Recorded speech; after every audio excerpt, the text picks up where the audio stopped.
Assalamualaikum warahmatullahi wabarakatuh. Di sini saya akan mempresentasikan diagram yang sudah saya buat dengan mapel dasar-dasar BK. Penyelenggaraan taman baik akan saya mulai. Penyelenggaraan taman kanak-kanak yaitu membantu meletakkan dasar ke arah pengetahuan, sikap, perilaku, pengetahuan, keterampilan, dan daya cipta anak untuk pertumbuhan serta perkembangan selanjutnya. Adapun fungsi taman kanak-kanak adalah memberikan pelayanan pada anak usia 4-6 tahun, yakni dengan cara pertama, di sini ada mengembangkan kemampuan yang dimiliki anak. Selanjutnya menanamkan perilaku baik kehidupan sehari-harinya. Di sini mengembangkan kemampuan yang dimiliki anak. Anak belum memiliki kemampuan. Apabila dia dikenalkan dengan bimbingan, maka kemampuannya akan muncul secara kontinu saat dia lebih paham, oh kemampuan saya ini, dia akan lebih menonjolkan kemampuannya. Selanjutnya menanamkan perilaku baik di kehidupan sehari-harinya. Dia akan perilaku seseorang apabila mengenal bimbingan konseling dengan tidak, itu mungkin saja berbeda karena perilaku baik di kehidupan sehari-harinya dia memiliki teori atau bisa seperti perilaku kehidupan sehari-harinya lebih berkembang, ya seperti itu. Selanjutnya mengenalkan kedisiplinan. Ya, memang di sekolah kita sudah diterapkan kedisiplinan, tapi apabila kita bimbingan atau bimbingan konseling di sekolah, kedisiplinan tersebut akan lebih bertambah atau lebih tertib lagi. Misalnya seperti guru BK. Guru BK itu tugasnya tidak hanya menerapkan kedisiplinan, misalnya baju keluar itu dikasih sanksi seperti itu, tapi di sini yang dimaksud kedisiplinan adalah kedisiplinan yang lebih ringan, karena di sini kita memuat taman kanak-kanak. Selanjutnya mengenalkan dunia sekitar. Anak-anak lebih bisa mengeksplorasi dunianya sendiri. Dia selanjutnya mengembangkan sosialisasi anak. Anak akan lebih bersosialisasi dan mengenal teman-teman atau orang-orang di sekitar mereka. Selanjutnya bimbingan merupakan kegiatan yang dilakukan dalam upaya pemberian orang tertentu, baik individu maupun kelompok dari berbagai usia, yang diberikan oleh tenaga ahli untuk kehidupan orang yang dibimbing tersebut. Maka dapat dipahami bimbingan merupakan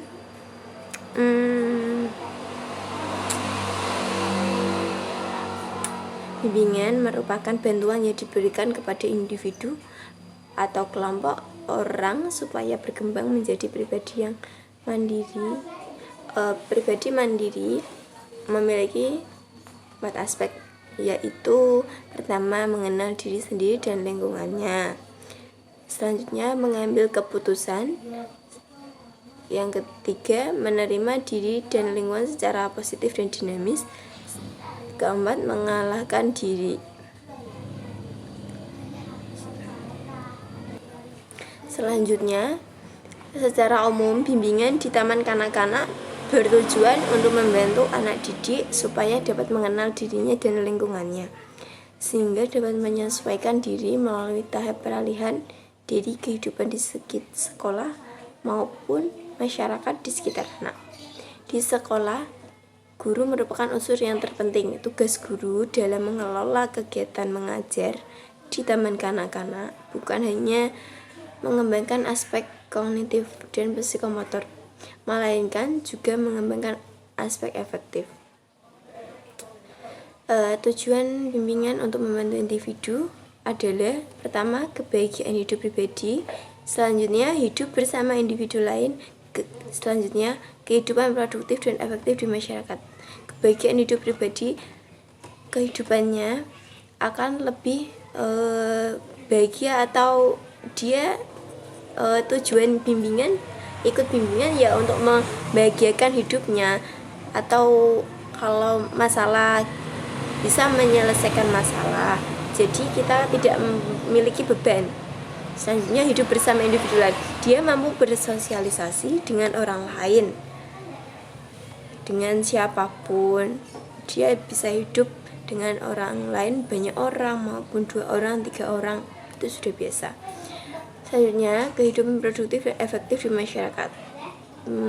Dia lebih produktif dan efektif di masyarakat. Produktif bisa berdasarkan tujuan yang ingin dicapai. Layanan bimbingan di taman kanak-kanak berfungsi sebagai berikut. Pertama, fungsi pemahaman. Selanjutnya, fungsi pencegahan. Yang ketiga, fungsi perbaikan. Yang keempat, fungsi pengembangan.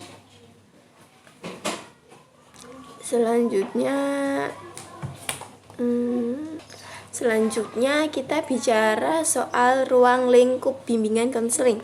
Ruang lingkup bimbingan konseling di taman kanak-kanak. Lingkup layanan bimbingan mengutamakan penekaan pada jenis bimbingan berikut, yaitu bimbingan pribadi sosial, bimbingan ruang lingkup, bimbingan belajar, dan bimbingan belajar. Selanjutnya yang terakhir ini berdasarkan ruang lingkup bimbingan konseling di taman kanak-kanak, pelaksanaannya dilakukan sebagai berikut.